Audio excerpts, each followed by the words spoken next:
sono é algo extremamente importante, né? Uma das coisas que mais cansam os casais e é o que ali no momento acaba gerando muito estresse. Então, para algumas mães aí que talvez estejam ouvindo a gente, o sono é bem complicado, né? Porque cada criança tem um padrão de sono, às vezes, muito peculiar. E cada casa tem uma rotina muito peculiar, né? Então, isso você tem que adaptar muitas vezes para esse bebê. Por isso que eu falo para as mães, igual você fez, né? Conhecer o pediatra enquanto está grávida ajuda muito, né? Porque a gente já começa a mudar algumas rotinas, a gente já vai dando algumas dicas. Então, quando o bebê chega, você já tem um preparo mínimo sobre sono. Então, é legal você ter conceitos mínimos de sono. E hoje existem profissionais só direcionados para sono. Então, existem tanto neurologistas, pediatras, existem consultoras de sono, né? Então, para quem tem acesso e está ouvindo a gente, está com uma questão grave de sono com o bebê, lembrar que existem pessoas dedicadas a isso e ajuda muito. É muito comum você precisar de um consultor de sono. Mas o bebê, quando nasce, ele dorme muito. Então, um recém-nascido, ele dorme de 16 a 18 horas por dia.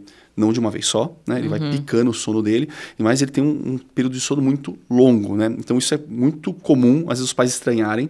Falam, poxa, mas a criança dorme demais. As visitas vêm e falam, ai, nunca tá acordado.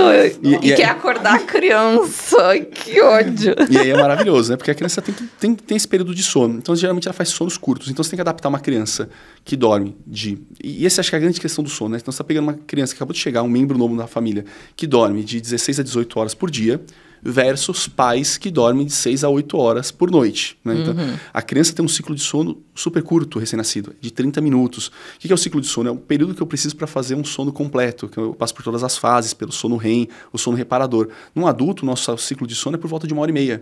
E no bebê de 30 minutos. Então, eu estou adaptando alguém que está completamente desincrônico com a casa, né? Para poder adaptar o sono. E, muitas vezes, os pais querem forçar isso, né? Então, é muito comum assim, como a criança dorme picado, então ela vai acordar durante a noite. Então, é muito comum, é mais comum bebês que acordam durante a noite do que aqueles que dormem direto. É infrequente um recém-nascido dormir 8 horas durante a noite. Então, às vezes, os pais, não, eu quero que ele durma a noite inteira, para que eu durma também. E nem sempre é possível, porque aquele bebê vai acordar. Então, você acaba cometendo erros como, por exemplo, deixa a criança acordada de dia. Então, se o bebê ficar acordado de dia, ele vai cansar mais e dormir mais à noite. Isso é péssimo, porque não é assim que funciona o cérebro do bebê. O bebê fica muito irritadiço se ele fica com sono. Então, se eu durmo melhor durante o dia, se o bebê dorme melhor durante o dia, ele geralmente dorme melhor durante a noite. E muitas famílias tentam fazer. Tem essa questão que é muito importante. Tem duas questões que eu acho que são importantes de sono, que são erros frequentes. Um é que eu tenho que mapear as doenças. Então, tem crianças que às vezes não têm um sono bom, porque a criança tem um refluxo grave. A criança pode ter uma dor, a criança pode ter uma desbiose intestinal, uma questão intestinal com uma cólica mais intensa, ela pode ter algum distúrbio de comportamento. Então, a criança tem vários motivos que levam o bebê, às vezes, a dormir mal. Então, tem que conversar com o pediatra e descartar a doença. Esse é o grande ponto. Porque tem muitas crianças hoje que dormem mal e quando você vai descobrir um refluxo. É uma das coisas mais comuns, né? Então, tem que descartar. E a outra é a rotina. Então, o que acontece? Ou agora que acabou o Covid, as pessoas voltam a se visitar, é muito comum o pessoal visitar o bebê muito pequenininho. E às vezes as pessoas vão visitar à noite, quando você está entrando na rotina do sono da criança. Então, isso é muito ruim, assim, visita para recém-nascido, tem que tomar muito cuidado, e nem todo mundo, principalmente quem não tem bebê, não sabe disso, né? Então, não é por má vontade, má fé que as pessoas fazem isso, mas você tem que respeitar os horários do bebê. Então, as pessoas chegam em casa e querem ver o bebê acordado, e é a hora que o bebê está dormindo. Fica a dica!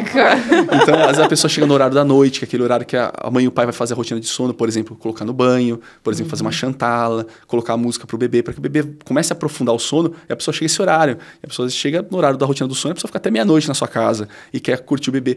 Os primeiros 3 meses do bebê são muito críticos para adaptação de rotina e de sono.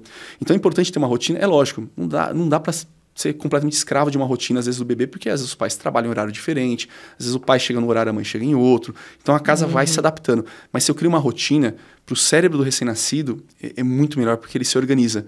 Porque para o recém-nascido, eu falo para os pais, é uma loucura, né? Ele acorda, ele não sabe onde está, ele acorda, a mãe pegou ele, levou ele para o pediatra, daqui a pouco ele acordou, ele está tomando uma vacina, daqui a pouco alguém está jogando ele na água para tomar banho. Então, tudo é meio caótico na vida do bebê. Então, se eu crio uma rotina para ele, o sono vem muito melhor. Então, às vezes, a adaptação de rotina, e se isso é pensado na gestação, poxa, como que a gente vai fazer? Vamos criar horários assim. Olha, vamos conversar com os familiares, para quando for vir fazer a visita, faça no horário mais adequado. Vamos explicar para o pessoal dessa importância, porque parece meio chato, né? Porque às vezes as pessoas não entendem direito, mas isso para o bebê é tão importante porque quanto mais organizado ele tiver, ele vai dormir melhor, ele vai aprender melhor, ele vai dar menos trabalho para os pais, esse casal vai estar melhor, então esse casal vai ter menos estresse e assim a coisa flui, né? Mas é difícil. E sono é todo um capítulo por isso, porque às vezes as pessoas dão pouca importância para o sono, né? E é muito importante. E muita gente fala isso assim, não, é bom que não dorme de dia, porque aí dorme a noite toda. E não é assim, Pro né? recém-nascido isso é ruim. Para alguém que dorme 18 horas por dia, você segurar ele, algumas pessoas falam de efeito vulcão, né? Mas é isso, porque o bebê ele fica irritadiço. Diferente do adulto, se a gente ficar 2 dias sem dormir, se você deitar e dormir, você dorme, você fica cansado, a gente fica exausto. O cérebro nosso, o cérebro infantil não funciona assim. O cérebro infantil, se você privar sono da criança ali, principalmente recém-nascido, você vai pagar um preço muito caro. É aquela criança que não vai dormir. Você vai tentar à noite, a criança chora a noite inteira, a criança não quer sair do colo, a criança fica muito irritadiça, porque ela não está adaptada a tolerar esses períodos longos. Então, tem que deixar. E uma coisa também que às vezes é um erro comum, assim, o ambiente para ser preparado para a criança é importante, né? Para o sono. Então, por exemplo, a criança à noite, o melhor cenário para ela não é o silêncio absoluto. Às vezes você tem um ruído que simule o ambiente uterino, para recém-nascido é interessante. Então, tem máquinas que fazem isso, que são ruídos que lembram o útero, ou que lembram um barulho como se fosse um ventilador, são essas máquinas de ruído branco. Tem muito aplicativo, muito aplicativo para isso. Então, quando você deixar um ruído ali uniforme e que lembra, porque você lembra que esse bebê estava encostado, né, no útero, ele estava encostado num grande vaso, que fazia o barulho do sangue passando, sendo bombeado. E que aquele ambiente aquático, né, onde que ele está ali dentro do líquido amniótico. Então isso tem sons familiares. Aí você tira ele desse meio e ele vai para um meio aéreo, onde que os sons são totalmente diferentes. Então é legal quando você adapta. Luz precisa ter, porque a gente vai ter uma luz dentro do quarto, né? Então se você for uma luz adequada, mais baixa, principalmente uma luz vermelha, atrapalha menos o sono. E se, além disso, você tiver um aroma, um cheiro característico da hora de dormir, por exemplo, um óleo essencial de lavanda, um óleo essencial que seja mais adequado ali, tem profissionais que trabalham hoje com óleo essencial que podem indicar, a criança sabe que aquele horário onde tem aquele cheiro, que tem aquele tom de luz, que tem aquele som, é o momento que ela vai aprofundar o sono. Então essa criança consegue, porque o nosso cérebro tem que aprender a desligar, né, nesse momento. Ele vai desligando e essa criança tem uma indução de sono muito melhor, né? Então isso vai ajudando. É um pouquinho de balanço entre a gente ajustar nossa rotina com a rotina do bebê, porque é uma coisa que é um pouco negligenciada no Brasil, né? A gente se preocupa um pouco com o sono, né, dos bebês.